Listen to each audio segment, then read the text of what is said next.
Hey guys, the name is Jasper. Welcome back to another video. Alright, you guys, new week, last 2 weeks na ng Managtala Tibara, and it's time for episode 91. Bago yun, of course, basahin mo natin mga comments sa episode 90. So, dating gawin tayo, we got 3 episodes right here. 3 videos, and I'm going to read your comments. Okay, what are you guys are saying at this video? First, we need to read the comment replies. Scroll down. Ate Connie Manalang wrote in. Connie Manalang, ingat lagi, Jazz. Thank you so much for that, Ate Connie. Ingat ka din po lagi. Also, Connie Manalang wrote in sa February 11, birthday na ni Ate Connie mo. Oh, wow! Malapit na. Sa Sabado. Pwede pa bati. 55 na ako, anak. Thank you so much. Hey, Ate Connie. Happy birthday. I hope you have an amazing day on February 11th. I wish nothing but the best for you. Hopefully, February 10th episode will be really like super fun to see para maganda celebration mo sa February 11. Pero hey, February 11, I hope you will madami kayong handa. I hope there's a lechon or something like that. Pero yeah, during birthdays, it's probably like one of the most fun days that you can have throughout the entire year. It's another day. It's another year for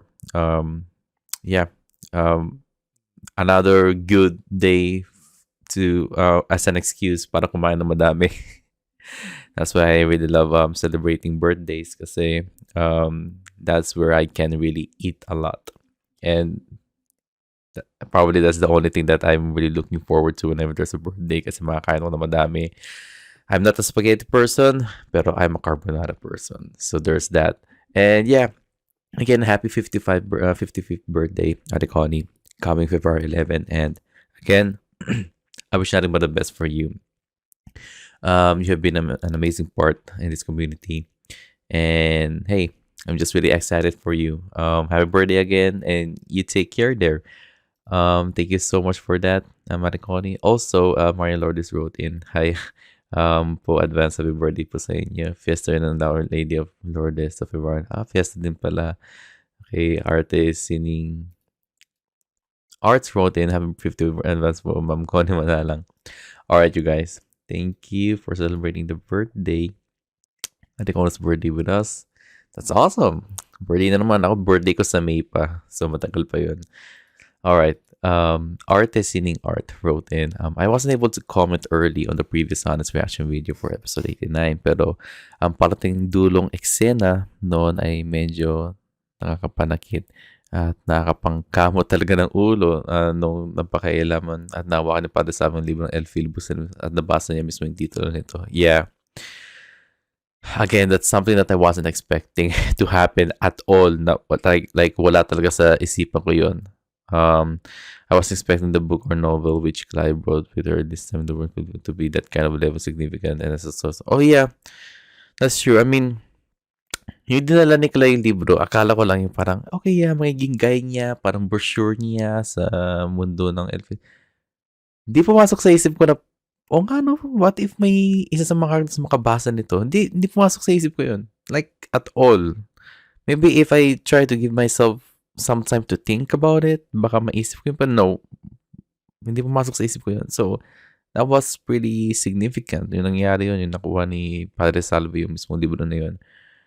Reading his silent and reading some parts scenes. Yeah, but we'll see. Tingnan natin kung saan papunta yung story after this. Maria Lourdes wrote in, I wish you all the best, Sir Jasper. Hey, thank you so much for that, Maria. Likewise, same to you too. Naniniwala ko matutupad mo yung pangarap mo maging successful ka. Hard work always pays off. Yeah, we'll see. Tingnan natin. I'm very skeptical at the same time sa degree pinasukan ko.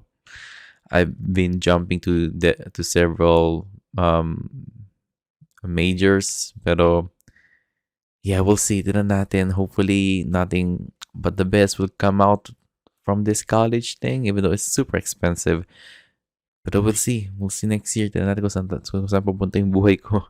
Again, thank you so much for that, Mario Lourdes. And also, Healing Arts wrote in. Napansin ko po na iba-iba at ilan pong reactors pala ng Mikay ay merong binublur o binababa po sa kalidad ng kanilang video na konti hanggang todo. Po ang kalidad ng kanilang video ng kaunti hanggang todo sa kanilang reaction video. Meron din po ang kinakrap ang kanilang video. Kaya naman po zoom in, zoom out ang kanilang reaction video. Merong nalagyan din po ng white bars. Nakita ko yung white bars na yun, overlay video, animation, image po. Tulad ng meron din po nga dinadamihan po nila ng cuts. Ang kanilang reaction video na nakasama na rin po ang video yung pinapanood po nila ay kanilang reaction video. Pero buo naman po ang video na pinapanood nila habang ginagawa po nila reaction video. Yan lang po na alam ko sa ginagawa ng ibang. Yeah, there's a lot of ways to hide that.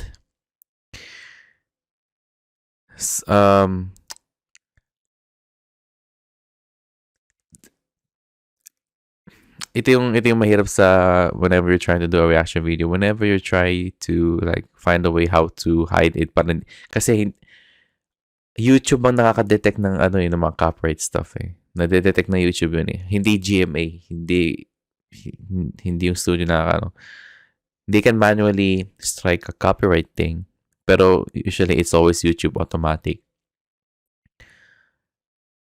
I can try cutting my reaction videos, but at the same time, I will see some comments na sabi na, ba't mo kinat yung scene na to? Ba't mo kinat yung scene na to? So, I decided to not do that, na huwag na lang mag-cut. I-include ko na lahat. Kinakat ko lang yung mga commercials. Pagdating sa white bar, ewan ko, I think I can do that, pero I'm pretty much kind of like confident dito sa flowers na pinangaharap ko sa overlay ng video ko. Kasi it's been working so far, so I don't want to try using something else kung saan it might lead to another copyright strike. And yung mga zoom in and zoom out na yung kinakab niya, it's just a lot of work to do in the post process, and I only have like a small time frame to do all of this so that I can move on with something else. So I tried to do less post-production as I can kasi post-production usually takes up most of my time. And yeah, maybe because nasa Pilipinas din sila, or I don't know, nasa Amerika kasi ako, so maybe there are some different rules on how they handle the copyright thing. I just don't know. Di ko lang alam. Pero yeah, I mean, we only have 2 more weeks left anyways. So, tignan na lang natin kung I was able to upload more than 80 episodes na rin. And everything has been going pretty well except for the small hiccups, diba? Pero yeah, we have to deal with it. Kung malabo yung video, malabo talaga. I'm just assuming na hopefully you guys were able to see the episode a few hours ago. Kaya in-upload ko tong kinda late. Like a few hours late or maybe a few days late para at least may idea na kayo kung ano yung nangyari sa episode na yun.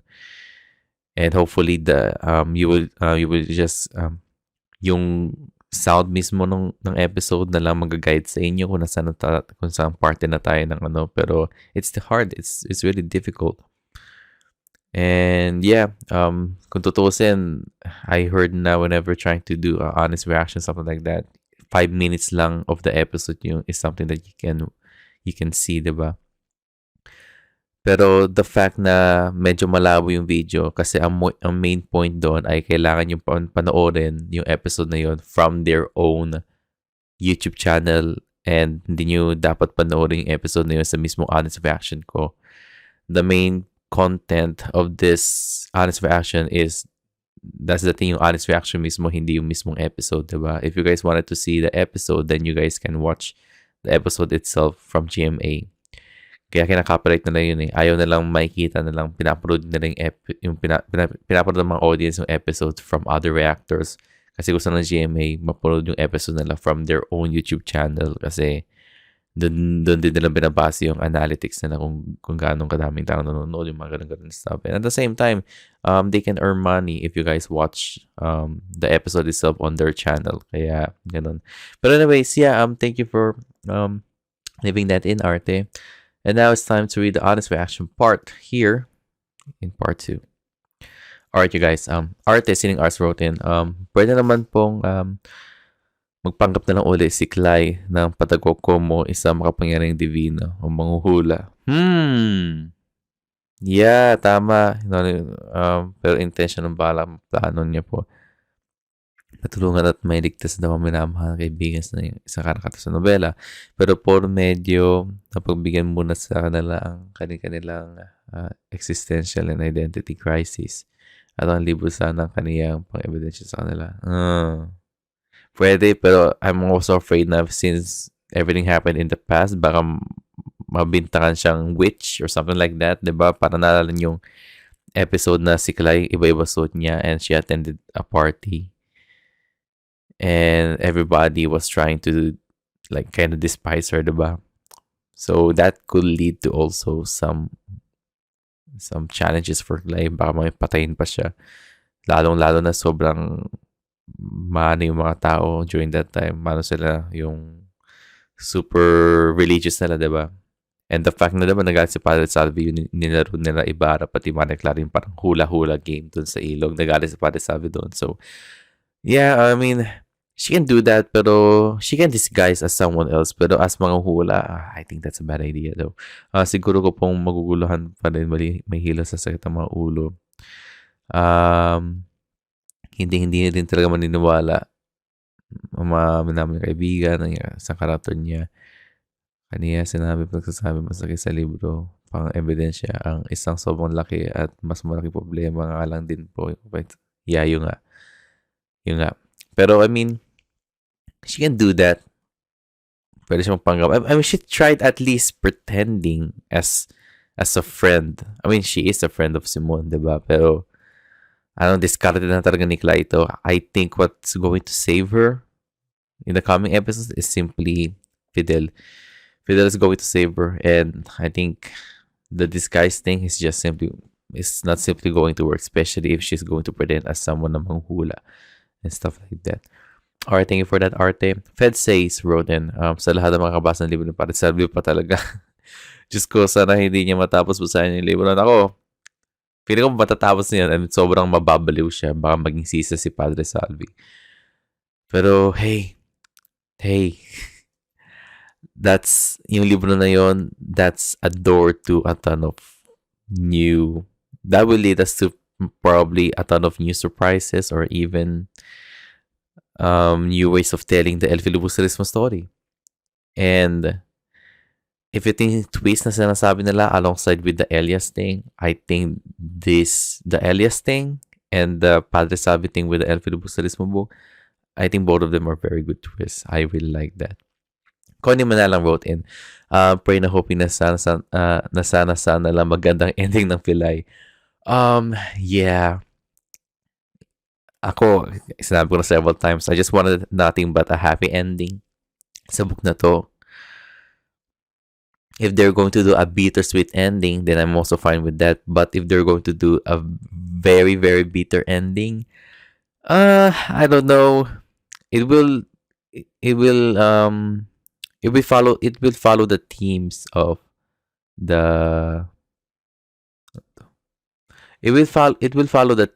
the book itself, diba? Pero right now, I just don't know. Hindi ko na alam. Tinara natin. But I'm going to welcome any ending that they will do as long as they executed it pretty well. Alright, Melissa Poy wrote in, ang gusto ko po ng slow motion ng mundo nung nakita ni naliwanag si Clay. Yeah. Tuwang-tuwa na naman. Imagine mo after 13 years, makikita mo ulit yung taong mahal mo sa buong buhay mo. And yeah, nag-slow motion nga yung mundo ni Fidel nung napakita si Clay. So that's pretty awesome to know. At least his feelings are still very authentic even after 13 years, diba? Angelica Palin wrote in, I knew it. I told you guys my twist kung bakit hinayaan ng mga writers na dala ni Clay yung Elfili book sa mundo ng Elfili. Malaking bagay ang libro para maging map lang. Yeah, that's true. Yeah, hindi ko naisip yun. Pero hey, congrats Angelica kung nawalaan mo yun. Ako hindi ko na-expect na mangyayari yun. But yeah, basa na ni Padre sabi yung libro mismo. So, I wonder what's going to happen next, diba? Alright. And now for the third video right here. Start this thing by new. Scroll down. Oops. Alright.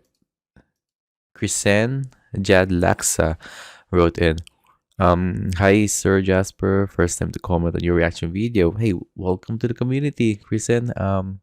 It's pretty cool that you were able to leave some comments here and be a part of the conversation. Tagal ko ng silent viewer dito. My theory sa scene na nakita sina Clay and Padre Salvi at nabasa ni Padre Salvi ang Elfili. Twist siguro ito para mabago ni Clay ang kwento. Hindi pa niya nakikita sina Simon, right? Nasa vapor. Tabo pa lang ang Basilio chapter. So,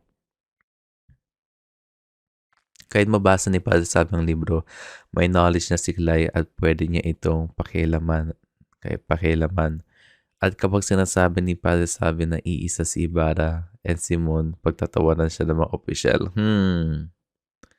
Masabihan siyang nababaliw na dahil bakit siya maniniwala sa isang libro na pinaghilaan mong may sa Diablo.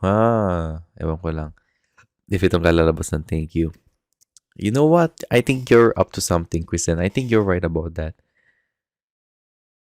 The fact na merong libro si Padre Salvi na makikita ng Catholic Church na isang makadiablo libro,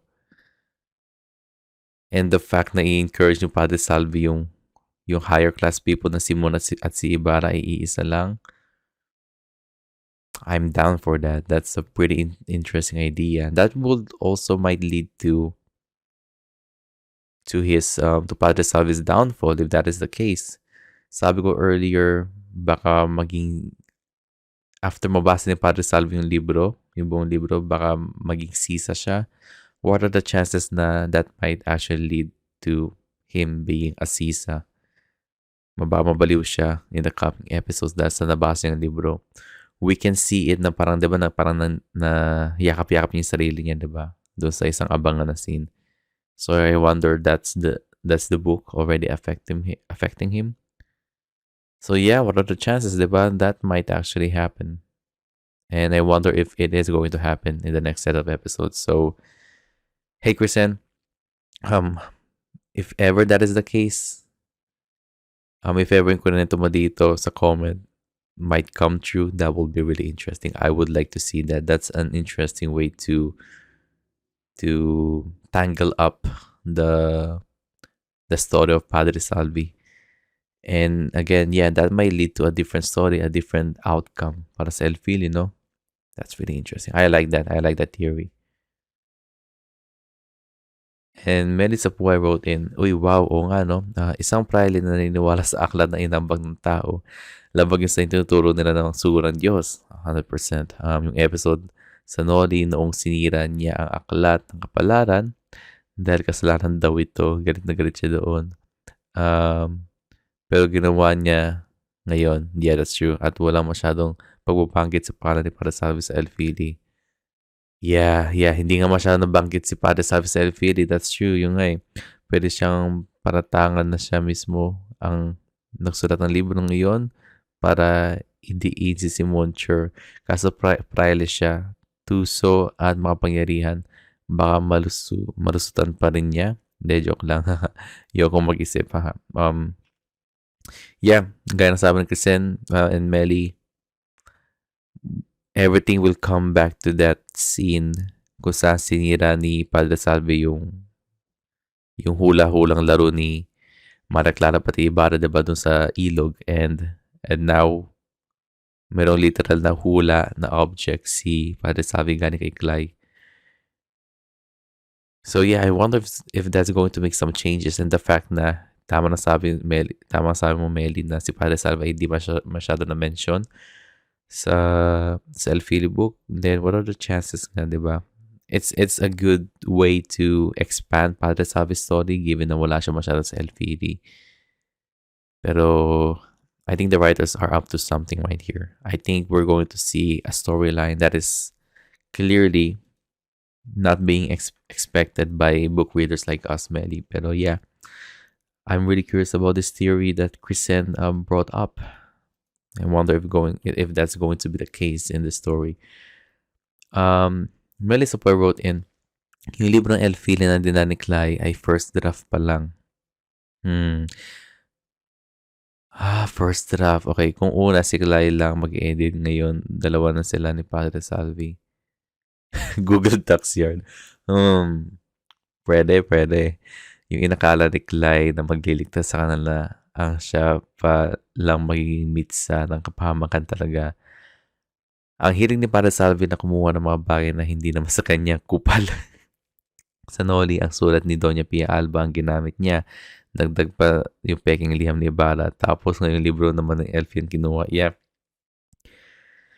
whenever si Padre Salvi bibisita sa bahay nyo, itago nyo na yung mga mamahaling gamit nyo o yung mga gamit nyo na super valuable. Kasi for sure na nakawin ni Padre Salvi yan.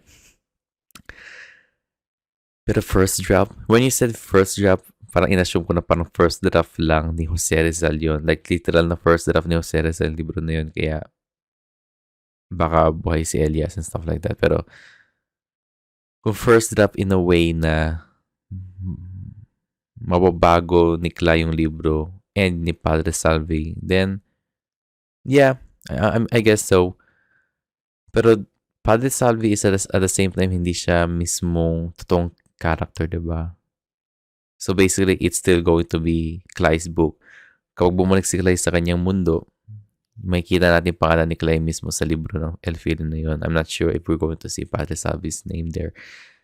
Pero given na nasa libro na mismo yung libro mismo yung kay Padre Salvi na he is going to be a huge player.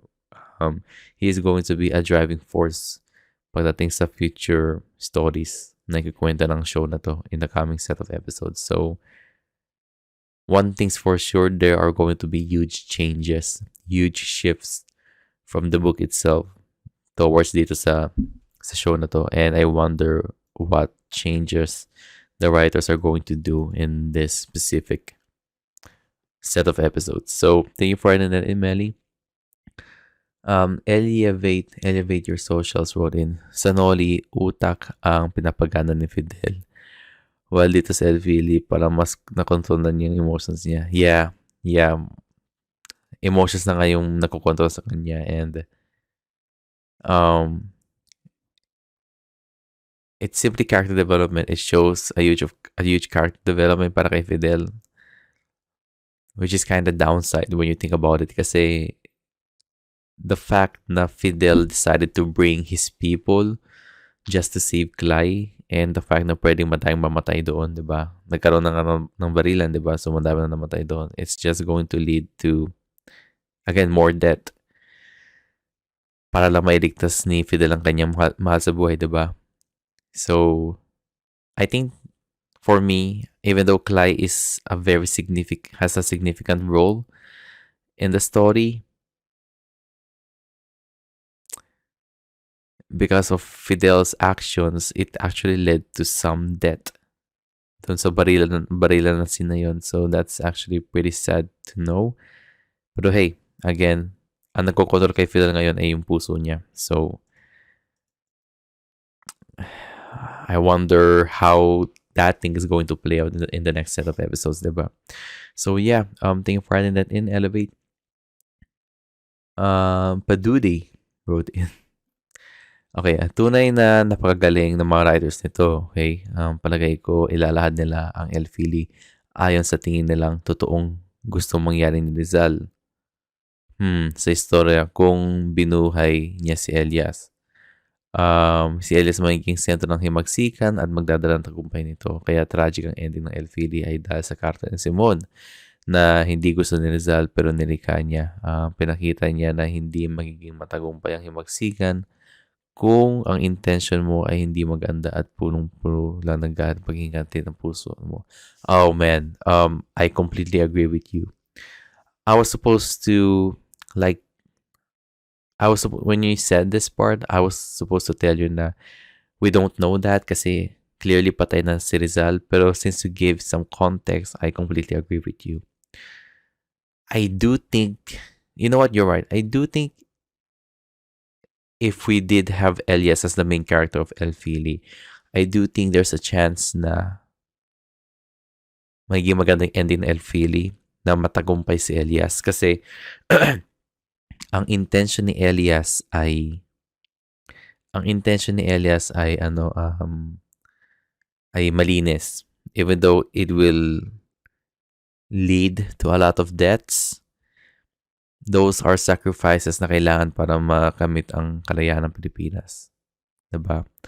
So his intentions are clear.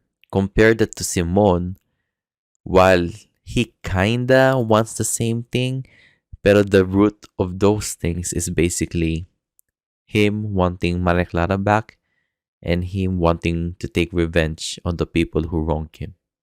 That's like his main story blueprint sa El Fili, in which yung intention niya mismo ay madumi kasi it's all about revenge, diba? In which led to his downfall by the end of the book. So, Paduri, you are 100% correct about that.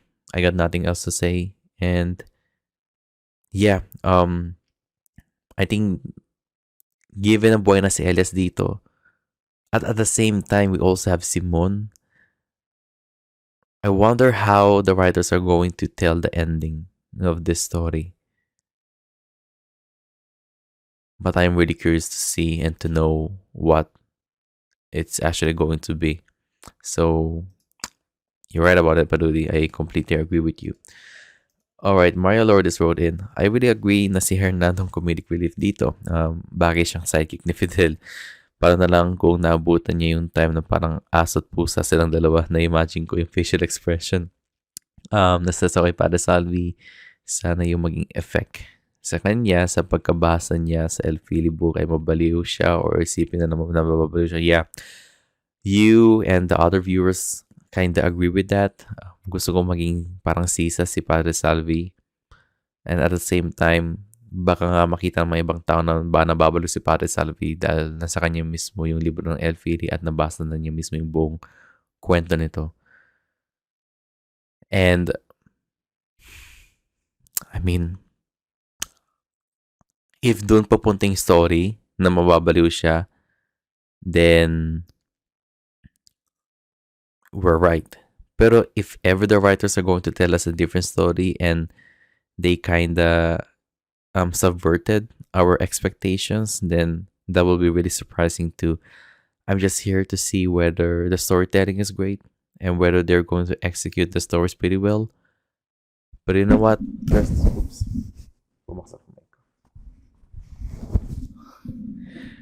Bumaksak yung mic. There's a huge chance na ito nga yung pupunta. Dito tayo pupunta na mababaliw si Padre Salvi dahil sa El Filibusterismo. Highs last 2 week, ano pa kayang mapasabog na writers? Sana may good news kahit konti sa Clydel.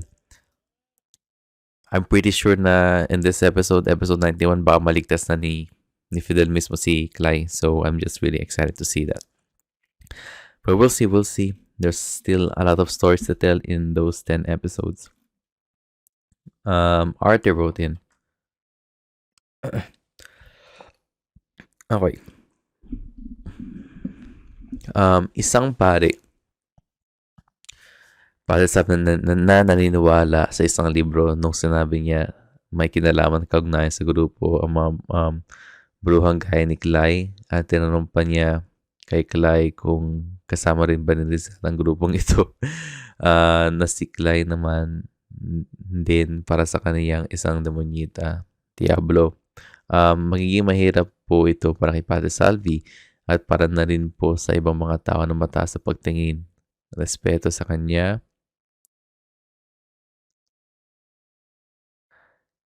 Tingin na lang na halos lahat at iba ay masama at makasalanan. Maski ipagkakalat at ipagsasabi pa po niya ang mga nakasulat, nakalagay Sa ibang tao,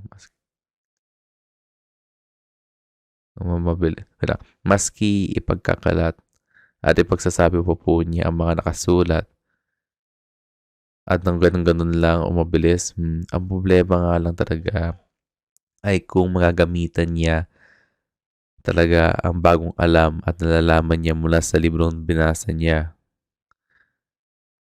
para baguhin at ibahin ang pangyayari at huwag pagkikitain, magkikita magtatagpo ng huwag pag-usapin at mag-usap.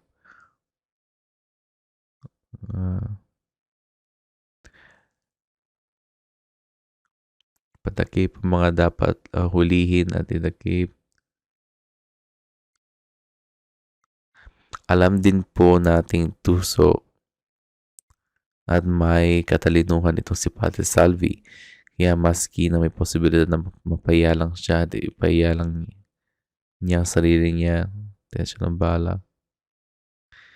Sana lang talaga po na siya ay ang isang maparatangan o sambaliw o isang lalaking sa libro ka na yan tungkol sa alaman pangyayari. Yeah. Gaya nga na sabi ni Mario Lourdes and the others below here, I think we are all in the same path kung saan yata papunta si Padre Salvi mismo, di ba? Pero I mean, you're completely 100% right about this part. Kasi talagang mahirapan si Padre Salvi. Di ba nga sabi ni Thanos sa Avengers, knowledge is a curse. And in real life, ignorance is a bliss. So man, it's really, really, really interesting to see and to know na Padre Salvi is clearly going to read the books.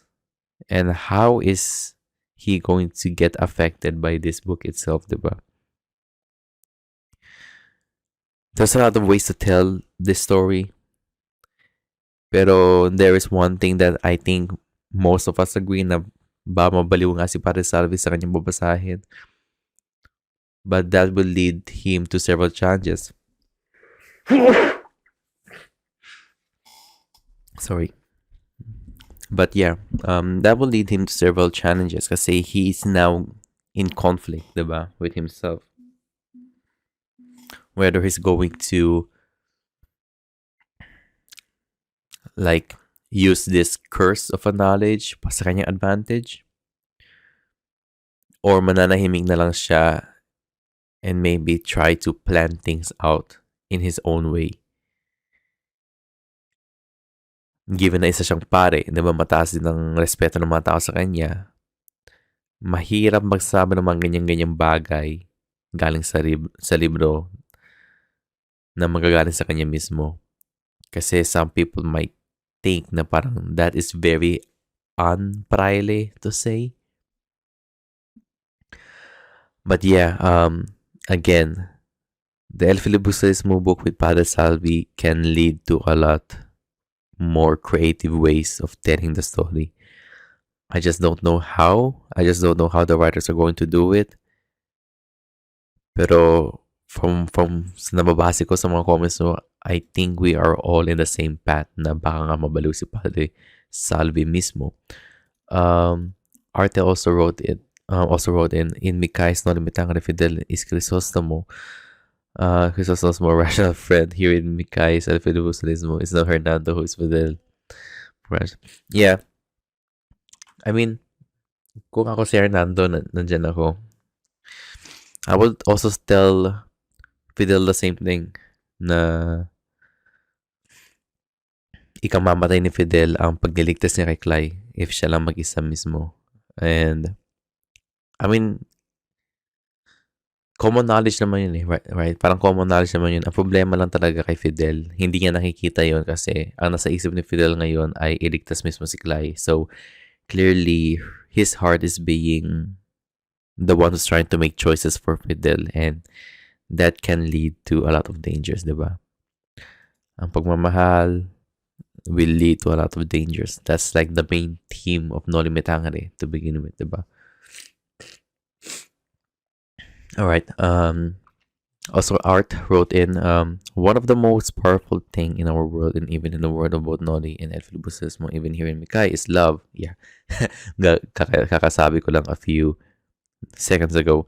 Whatever it is or whatever, whoever it is, as many of them also do things for it, to it on its name. It's just that sometimes this love can also be one of the humans or even characters' weaknesses. 100%.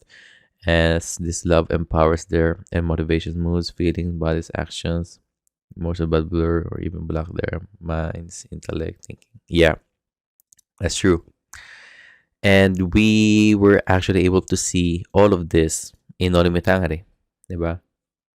Because of, sinabi ko na to like a few months ago, as sinabi ko to sa analysis before, because of love, it led to a downfall of a lot of people, diba? Dahil sa pagmamahal ni Crisostomo Ibarra sa San Diego, it led to his downfall. Dahil sa pagmamahal ni Maria Clara kay Ibarra at vice versa, it led to their downfall. Dahil sa pagmamahal ni Padre Salvi kay Maria Clara, kung pagmamahal man yon, it led to the downfall of everybody else. And I think the only positive outcome when it comes to love sa story na to is the Clydel thing. Dahil sa pagmamahal ni Clay kay Fidel and vice versa, then basically it gives them a sense of hope. At the same time, dahil dun sa pagmamahal na yun, nalinawagan ni Clay si Fidel about the fact na kailangan din niyang mahalin ng Pilipinas mismo. Kaya siya naging part ng grupo ni Elias, diba?